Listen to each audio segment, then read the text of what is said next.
As everyone knows, we have two kidneys, each functioning independently. Diuretic action occurs in the kidney. This is where the body controls filtration, reabsorption, and excretion of water, small molecules, and ions, such as sodium and potassium. The outer layer of the kidney is called the cortex. The inner layer is the medulla. This is where we have millions of special structures called nephrons. We will now zoom in to a single nephron.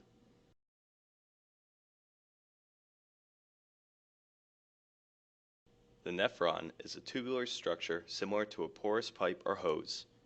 The glomerulus serves as a starting point for the flow through the nephron.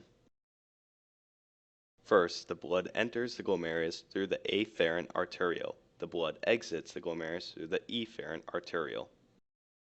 The glomerulus is where the blood supply is filtered by osmosis and diffusion. As blood passes through the porous capillary loops, water and molecules smaller than about 50,000 molecular weight are filtered, passing into the Bowman space. This creates the luminal fluid flowing through the nephron tubule. About 1/5 of the total blood volume is continually filtered into the Bowman's capsule. About 99% of this volume is reabsorbed, leaving only a small volume to be excreted as urine. Each section of the nephron has a different morphology of cells making up the single cell wall, which causes differences in water permeability and ion transport.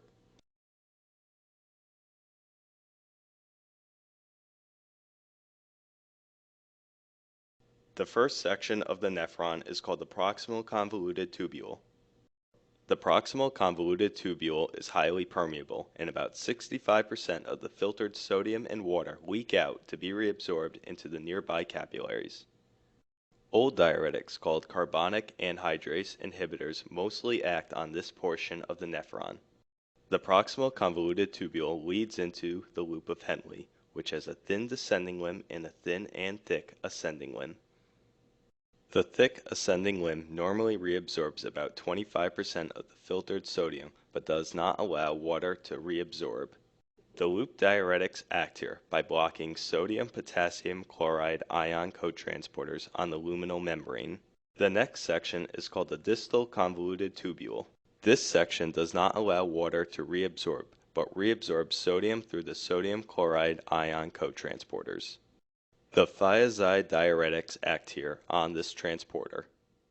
The last section of the nephron is called the collecting tubule. Sodium channel blockers and aldosterone antagonist diuretics act here. At each site along the nephron tubule, certain molecules are able to permeate the wall and leak out into the interstitium.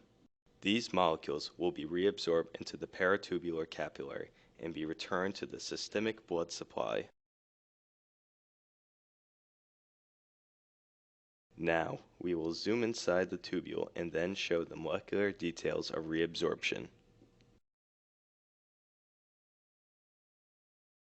This is a single layer of cells making up the tubule wall.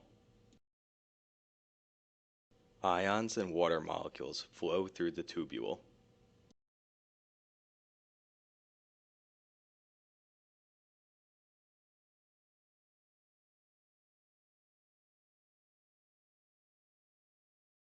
This image shows the single cell layer making up the wall of the ascending limb of the nephron.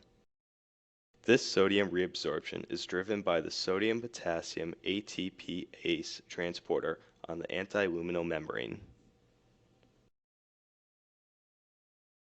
For every 3 sodium ions moving out of the cell to the interstitium, 2 potassium ions move from the interstitium to the inside of the cell.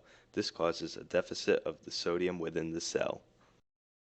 This deficit is made up by the sodium-potassium chloride transporter on the luminal membrane of the cell. This transporter moves 1 sodium, 1 potassium, and 2 chloride ions from the lumen into the wall of the nephron. The potassium and chloride ions move down their concentration gradients through their respective channels. The potassium returns to the lumen through a potassium channel. The chloride is removed to the interstitium through a chloride channel. The net result is the continuing transport of 3 sodium ions and 6 chloride ions from the luminal fluid into the interstitium. This sodium is reabsorbed into the circulation. Because of the secretion of potassium, a positive voltage is generated in the lumen, resulting in reabsorption of positively charged ions through the paracellular junction.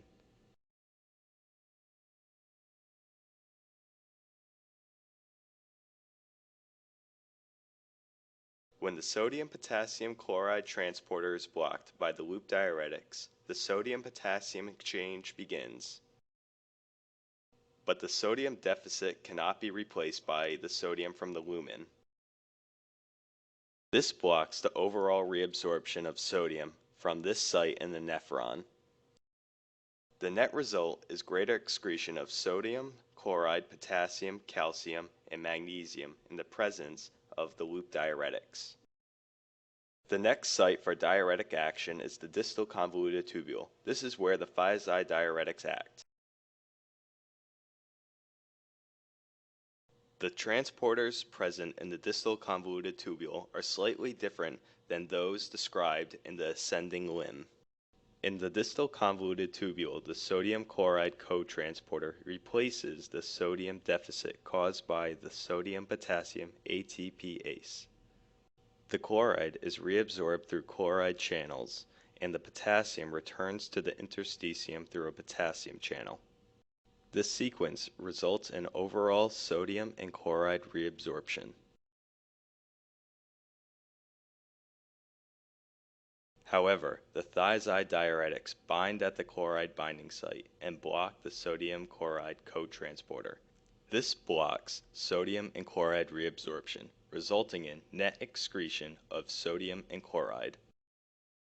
The last site for diuretic action is the connecting and collecting tubules. This is where the sodium channel inhibitors act.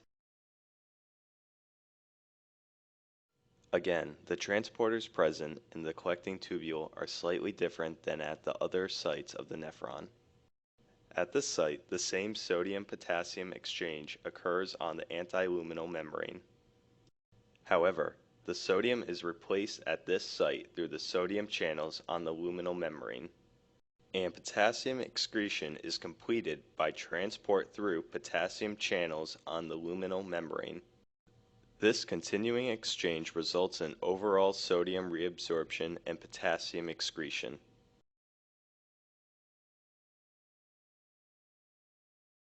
When the sodium channel inhibitors are present, they block the sodium channel.